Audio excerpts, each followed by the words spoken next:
I'd love to sit down, but this weekend I was rollerblading, and as I said, rocket power, I beefed it.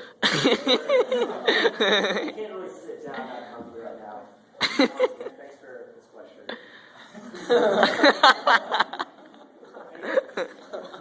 In case I'm in college, I'm Xavier Camless, and I'm from Winston-Salem, North Carolina.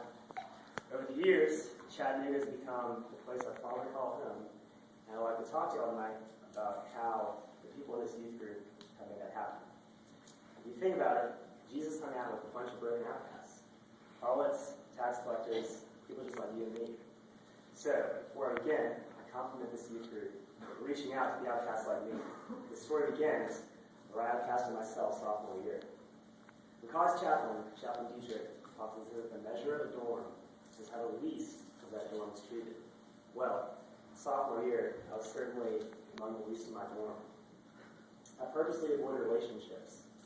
I viewed Macallie not as a place to build relationships, rather as a place to earn as many accolades as possible.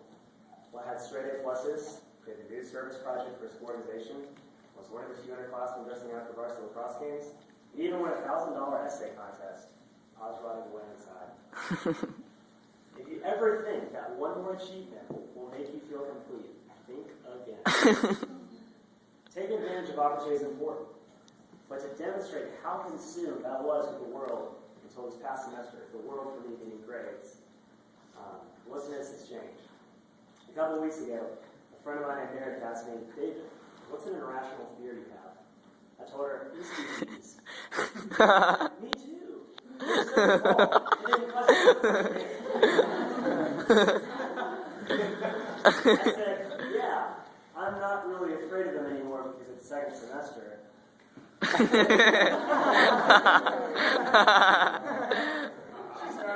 started laughing her head off, and she wanted me to realize that I was talking about bees on her report card, and she was talking about bees that sting.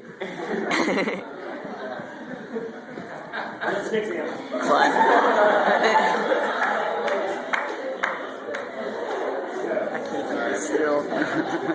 So, I've always focused on three things besides Jesus. And unfortunately, I probably will, as long as I'm on this side of that.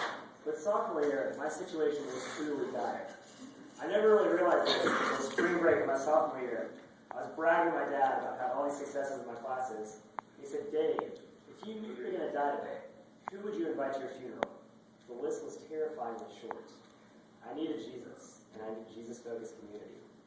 Fortunately, y'all awesome LMDC folk see the needy people around you. Sophomore year, Houston Clark started inviting me to his house to church. He has not stopped pursuing me for one moment the past 3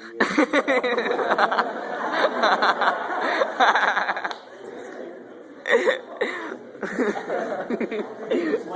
Like Glenn said last weekend at youth group, it's obvious when you're hurting, and I've always found people here rallying around me when I'm able. Last year, I came to Chattanooga from a dreadful spring break, where I didn't see my father because he was overseas. I ended a promising track season with a stress fracture. I had to go to traffic court in Virginia, and I didn't get out of there.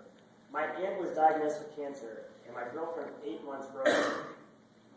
On the first weekend back to school after this so-called break, my roommate was out of town playing lacrosse. But before I could have a pity party, Carter Ellis called me out of the blue and asked me to his lake house for the weekend. Now, a year after that weekend at the lake, I called Jack McGinnis, Carter Ellis, Houston Clark, and so many other people in this room, my best friends. Even earlier tonight, I met some kids from CCX who kindly introduced themselves to me, even though I'm a senior with little more than a month left here. Sophomore year, I never would have begun to imagine that things like this would happen unless it were for the welcoming arms of this youth group. On that old youth group, new kids never came back, so nobody ever talked to them. The way y'all reach out to people is truly something special, and I hope y'all practice it elsewhere. This year I tried taking as many borders to the mountain as possible, because y'all do such an incredible job of reaching out to people. Please keep it up. You play such a huge role in the dorms of the college and Baylor. I wish I could say that I've done a better job as a residential advisor in the dorm, reaching out to the least in my dorm. I wish I could say that I've met so many more of the amazing people in this room. So, I'll just have to work on that in college. LMPC Youth Group, thanks for changing my life and your welcoming attitudes. Keep it up, and I'll keep working on it myself. Yeah, David!